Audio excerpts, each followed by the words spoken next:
Hi, and welcome back to GCSE History lessons. In this lesson, we will look at the Grand Alliance and the Tehran Conference of World War II.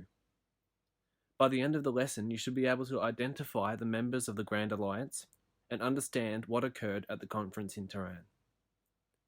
During the first three lessons, we looked at the ideologies of the Cold War.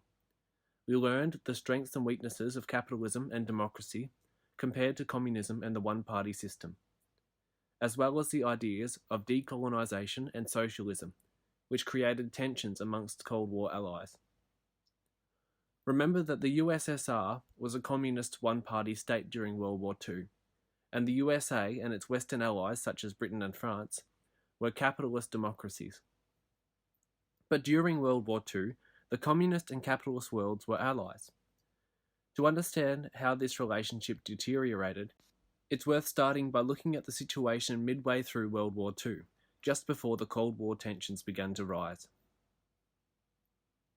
During World War II, the USA, USSR, and UK all had a common interest in defeating Nazi Germany and Imperial Japan. This brought them closer in partnership, even though there existed ideological and historical tensions between the three. For example, the UK had sent troops to fight against Stalin's communist revolutionary forces during the Russian Civil War.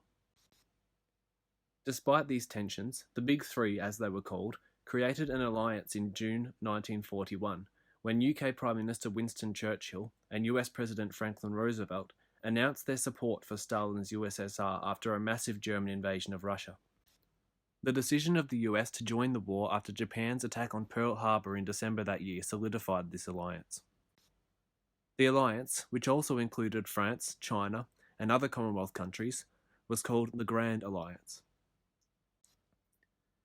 We now know that World War II continued from 1939 until 1945, with the defeat of Nazi Germany in Europe and Imperial Japan in the Pacific.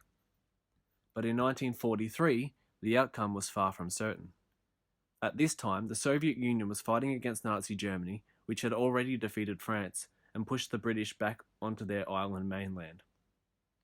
Meanwhile, the USA was fighting a bloody naval and land war to push back Japan's Pacific Empire.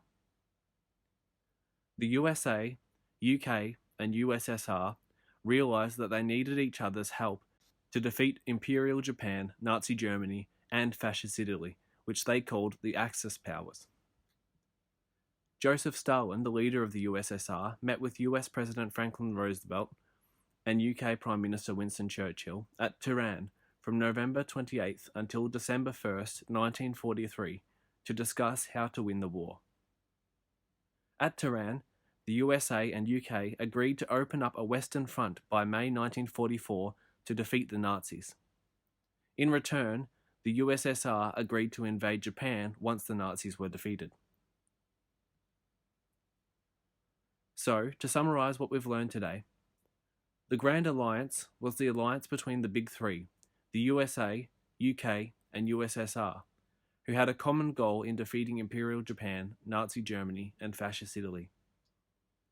The Tehran Conference of November 1943 led to the USA and UK promising to invade Nazi Germany, and the USSR agreed to join the USA to defeat Japan. In the next lesson, we will take a look at the ambitions of the Big Three and the division of Germany nearing the end of World War II. Thanks for watching. Feel free to like and subscribe, and I'll see you next time on GCSE History Lessons.